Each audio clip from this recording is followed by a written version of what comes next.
So in this video, I'm going to explain about one of the biggest cardinal sins when you're looking to get in shape.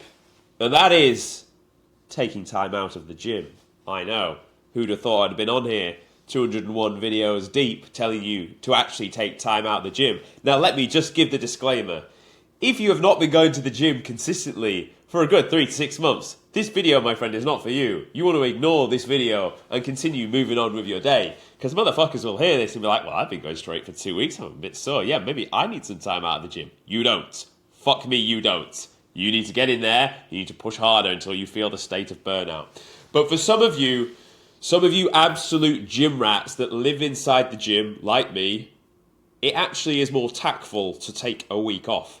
And it won't happen often, twice a year, maybe max, when you really need to take a full week out. But there will come a time for it. And for me, that is this week. So I'm going to explain how I've come to the conclusion, what I'm doing about it, and then you can relate this to your own training and see if it's needed for you. So just quickly, if you're new to the channel and don't know me, my name is Tom Sergey, and I run the Gorilla Batu, which is an online physique transformation program.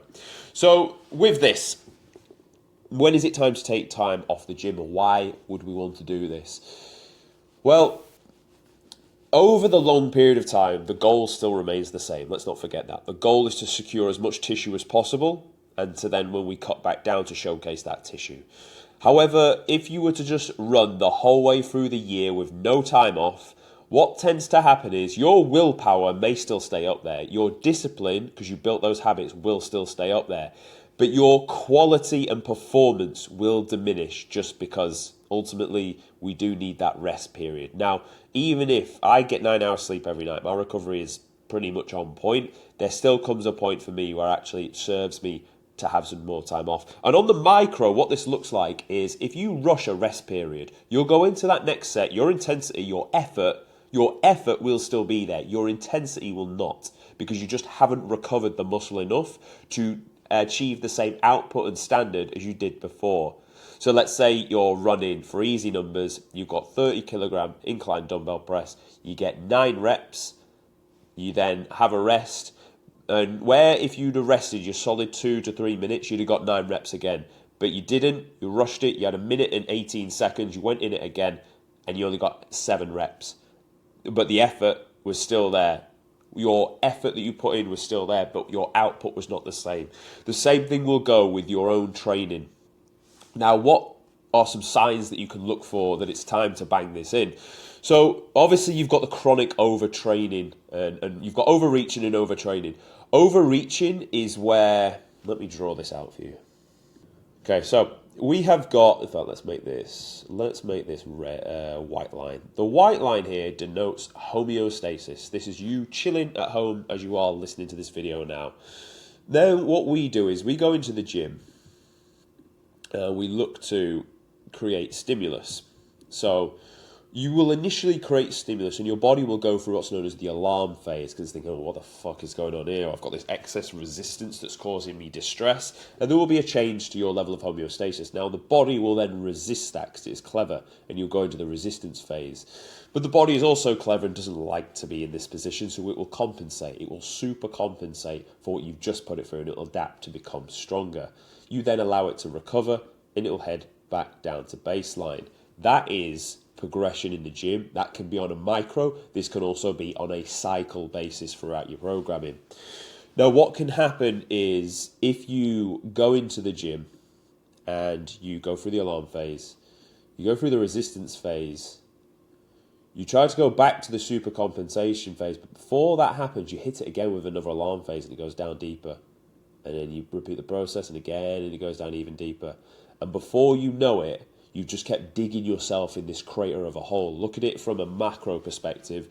Session, sleep, and recover, we end up here. Session, sleep, no recover, we end up still down here. We've not fully filled in the crater that we just dug for ourselves in that session. You do the same again and the same again. And this is what is known as overreaching. Now, this can be recovered. You just need to have about a 2 to 3 week time off the gym, and it can be recovered.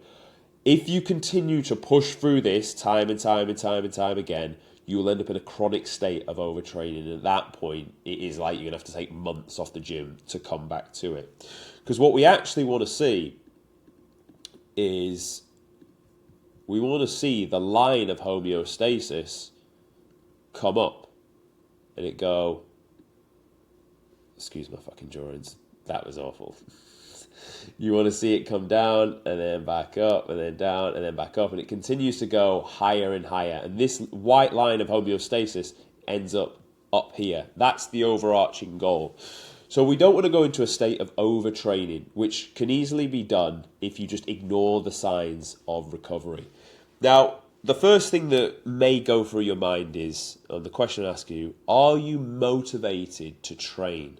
Because for the longest period of time I've preached, you need to build discipline. Your ability to get a result like this is based on the fact of your level of discipline, of doing the thing that you don't want to do. So, are you motivated to train? Well, you won't be all the time, but there's still times to push through that. But what I found is, I'm not motivated, I'm still going and getting it done, but there's a resistance to do it.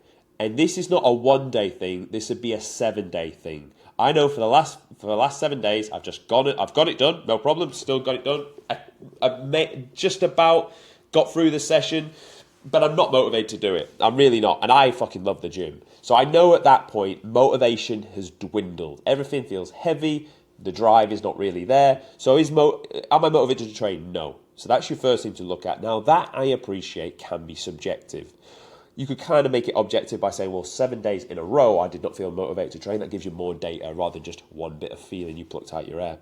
The next thing to ask yourself is, are you progressing? Now, this is where you're going to look at objective data. Are your numbers in your logbook, are they going up majority across the board, or at least maintaining? And if you can see for around 2 weeks straight, you've not progressed on that lift, and it goes continuous across other lifts, you're not progressing. So you're not motivated and you're not progressing. At this point, like, you're not seeing the level of progression you should be. So if you're not seeing the level of progression you should be, which to top this off would be the scale weight increasing, if that's not going up either and you've got a fucking home run of horse shit, then it's at that point it's time to think about this smartly. Like, you would serve yourself from having a rest week. Now, there's 2 ways you can do deload and rest week. You've got a deload, which is where you would look to just wash off fatigue, and a rest week where you would look to recover this.